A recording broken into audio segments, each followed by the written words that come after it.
expect? Well, I think it would be a much more different Zizi. Over the years, we've been transitioning and transforming. So we're this year, for me, it's about spring. It's about coming out. It's about a renewal and all of that. So we're doing pieces that are more not very ethnic in nature, and so we're experimenting with plain fabrics and doing some bits of fabrications as well. So we're doing lots of flowy things that are more of a ready to wear, and moving away from the avant-garde kind of clothing that we usually do, which is very is tailored to specific individuals. So now, but at the same time, we're also introducing pieces that I am calling like unification pieces, especially with the male collections. They're pieces that I feel because right now we're in a troubled state in Nigeria. And there's all this individualism going on, everybody going about their tribes, and this is Igbo, I'm Hausa, I'm Yoruba, I'm this and that. And I'm looking at a unification of some sort. And so the pieces we have a kind of marriage of ethnics and regions and languages and everything. So in one outfit, you could see the Igbo tribe, you could see the Hausa, you could see the Yoruba in one outfit, and it's something that I'm, try. It's just like when I started back in 2000, that I wanted to create an identity for us as Nigerians. 2000 was when, yeah. So I was trying to create an identity. So this is me trying to create a kind of unification of some sort where we can. You have a traditional outfit, and it does not say, "Oh, you're Igbo." It does not say your house. It does not say you're Yoruba. It just says you're in Nigeria. So yeah, those are one of the things that were introduced in pieces like that are quite they're edgy but interesting. Just like our collection always is. Always is, yeah. Why call it SS collection? Spring summer. Oh, spring summer. Yes. Okay. And tell us a bit about why you decided to why you're doing it now. Why not? If you look at the history of Zizi, the brand, we've always been having fashion shows, literally every year, and always having our own solo shows. I think we have a record for doing that, our own solo shows.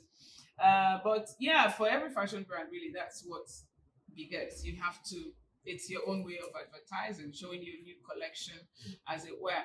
And so I'm yet to get into that Gen Z trend of releasing your new line online. And so I'm still doing it the old-fashioned way, where you have your clients and everybody come to see your new collection live, as it were. And spring is usually about March, April, and stuff like that. So it's that's why it is. Yeah. What has changed? I think our pieces have matured as a brand. Yes, our pieces have matured. They've moved beyond the excitable, experimental stage where we are. It's more of I would say 10 years ago, 12 years ago, it was all about my own perspective, my own interpretation. And now I'm looking at commercialization, and because it was difficult to make people understand that the runway is just a canvas where you paint, and so they can't see beyond what you present on the runway. And so telling them, this is just your own interpretation of this, it becomes a bit of a headache. And I don't see why I would waste resources and everything to have a fashion show just to do the same normal everyday thing. So I always have my runway as my canvas. And so lately we've grown, we've become matured. And so as Cardow as a person is getting older, so is my mindset, so is my clients as well. And so, yes, there's a bit more of how would I say the brand has gone beyond the signature confident strong woman, which really is who we represent. Those kind of people that and they're not interested in what everybody else is wearing. They're not interested in what everybody else is doing. They want to be organic to themselves, and so we've grown above. I wouldn't say above. We've grown to understand that there are other people who might not have that same confidence, willing to make a statement when they make an entrance. So we are now kind of like embracing. It's more like a diversity and inclusion thing happening now. Yeah. It's 24 years. And I'm wondering how you've been able to sustain that brand Going. that we're going, and especially in the country like Nigeria with all the everything. Well, I had a young man come in yesterday, and he was talking about him also having a brand, but at the moment he had to stop because he had a brain block and he doesn't really know where to go from now. And then I said to him, the key is being organic, being true to yourself, being original. The minute you lose that sense of self, you struggle to find, a new identity. And so Zizi has been a brand that is very true to self, very true to form. We're not interested really in what's all the noise around us. And we pride ourselves in being forerunners, being trendsetters, even though we might not have been recognized for those things. I have clients who attest to the fact. I had a client that came into there, was like, oh my God, I had pieces you did for me 10, 12 years ago that is in vogue now. And even as at then, nobody understood what you were doing. So I take pride in that. And those are the things that give me courage to keep on going, that you're absolutely doing something right. You might not be understood now. 5 years from now, they will understand. You understand? And so I think majorly again will be the fact that I'm very passionate about what I do. It's not something that I was doing simply because everybody else was doing it. I'm very passionate about it. I love what I do. I could decide I don't want to do anything, but I don't see myself do anything else. So it's something, and so I put in everything that I have. I don't I have instances where some people will tell you, oh, why are you always in the show? Why are you attending to people? You're bigger than that. You should have you. And I'm like, every single person that walks through the door counts. You can't be bigger than your source of income. And that's the mistake a lot of us here do. We feel once you've gotten a few pennies, your head is bigger than the door, that it can go through it. And so they start coming up with airs and all these illusions of grandiose and stuff like that. And before you know it, your staff or whatever, they pull you under. So I am very hands-on. I am very passionate. I love what I do. Yes. I think that would be the bottom line. I love what I do. And I'm also wondering, were there times you felt like worried about the changes in the environment, new things coming up? Yeah. Well, yes, you get that. You get that, especially because we love noise making. We love hyping here. And so you see all this is happening. But now I've come to understand, yes, give it time, 1 year, 2 years, it will go past. There are people who have set up their businesses based on a trend. And then once that trend goes away, they're lost. So they start up something else, and so and that is me saying being true to form. I don't have to change my signature because of what's in vogue. Everybody have their own thing to do. Everybody can know. It's just like now everybody's doing corsets. I bet you by the end of this year it will be a thing of the past. It's the same with every other thing that happens. Everybody's going crazy about jewelry. Everybody's going crazy about this. We're very fickle-minded. A lot of us don't even understand our own preferences when it comes to fashion. They don't understand their body structure. They don't understand what suits them and all of that. They just want to do what everybody else is doing. And I think that's why, given a certain time, they just get tired of it and they're looking for the next best thing. And then you have a wardrobe full of things that you don't wear.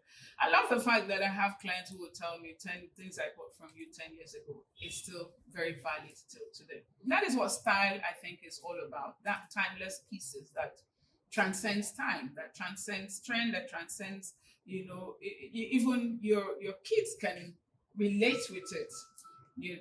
And all of that. So I'm not worried because I feel there's enough space for everybody to do their own thing. When you came in 2020, you were very strong in the ethnic thing. Yeah. And I'm wondering, do you still do a lot of that? Yeah, we still have that ethnic presence, but now we do more of like what I call an Afrofusion, Okay. where we have a mixture of the ethnic fabrics and the Western fabric. We still do a lot of African prints and all of that, but in a subtle way now, not like as in your face as it were before. Yeah, and again, that was also a thing informed by demands over time. People.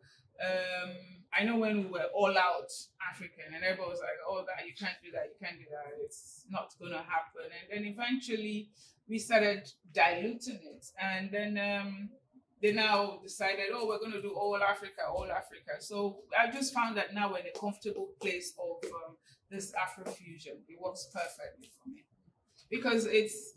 I'm looking more at a global market, so it's not just the Nigerian thing. And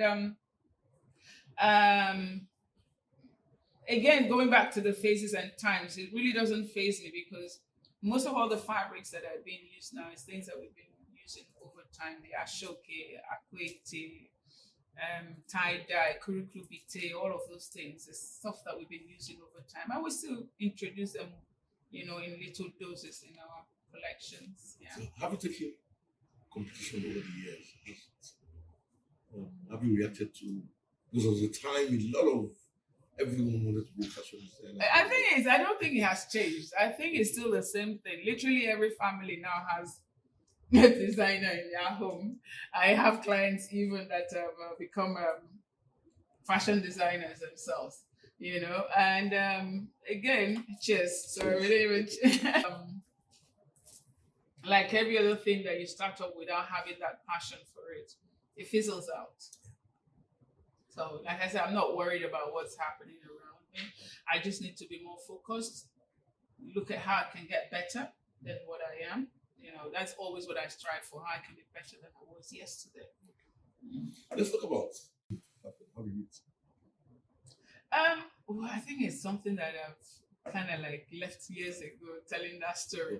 It wasn't something that I would say was intentional. It wasn't really intentional. It was I would say I stumbled into it out of the fact that before that I was doing a lot of contracts, uniforms, industrial uniforms for companies like Halliburton, Mess Klein, all those in Lagos, yes. So I was servicing quite a lot of the marine and oil companies in terms of uniforms and other supplies. And like every other contracting business, you find at a point you might not have anything doing for the next 3 months. You might have nothing doing for 6 months. So I wanted to fill in that gap. And I've always had this thing for the African print. And even then, I used to just make it for myself. And I remember going to Ivory Coast once for a holiday, and I saw this wooden fabrics, and I fell in love with them. Came back with like 2 cartons of those fabrics, and I think that was it for me. I at that point I decided, this is all I'm just gonna do. I'm just gonna do pieces with just African prints. And remember, those were the times of Dakova and the rest. They were doing linen and all those things. So I wanted to be totally different from what everybody else was doing. But I had this thing for African prints. And so when I started, I keep telling this story and nobody believes me. Like for the first 1 year, I sold just one item, 7,000, because people thought I was mad. They were like, "How is that sustainable? How can you set up a business just with African prints? It's the cheapest of fabrics, Ankara, and it's something they would rather buy the laces, a Swiss lace, all of those things." So we kept at it, and I think when I did the um, Nigerian fashion show by Lexi. And then I won for that year, 2001. And I had an all expense paid trip to, I think, France or something, Paris, yeah. So that was when I realized, okay, I'm actually doing something that makes sense. And from then on, that was it. I was doing a lot of other international shows, and that's it. And I look at it now, the whole world is doing Ankara. How did you come up with the name of the brand? Zizi Cardow. Yes. It was just my name. My Cardow was my marital name. It's Scottish. Zizi came from Ngozi. I don't have an English name, so Zizi was what I was called when I was growing up in Apapa then. So it was my name. And how were you also able to deal with being focused? The tunnel will be something. I mean, you didn't try to diversify your here and there. Well, again, it is being true to self. I'm one person that I don't get easily swayed. I don't get easily pressurized into anything. I don't understand what peer pressure is about. I've never liked to belong into any kind of society or whatever that everybody else is doing. I love to always be different. I love to be that one person who rocks the boat. That's me as a person. And so it helped me in my business outlook, in the sense that I mind my business. I stay on my lane. I just, I don't get distracted with what's happening around me. I don't want to be like anybody else. I don't want to, I just want to be me. So even though you come in and like, oh, this person is doing this, the other person is doing that, why don't you do that? I'm like, I'm sorry, no, this is this. And I remember when I first started, I was not accepting fabrics. We're not doing any bespoke thing. It was, this is what it is. You have to buy it or you leave it. And I'm not amending it. I'm not changing it. This is it. It's a brand. And it took a while for people to get their head wrapped around the fact that you can create a Nigerian brand that stands on its own like that. But that was what I wanted to do, create that brand. Cardow. It's not a tailoring shop. It is a brand. So you pick it as it is. When you go to Zara, you go to wherever it is, you don't tell them to alter anything. You pick it as it is, off the rack. So we started with just off the rack. It was maybe 5-6 years down the line when we now had some serious clients that would be like, oh, can you do this for me? Can you do that for me? That's when we started doing bespoke.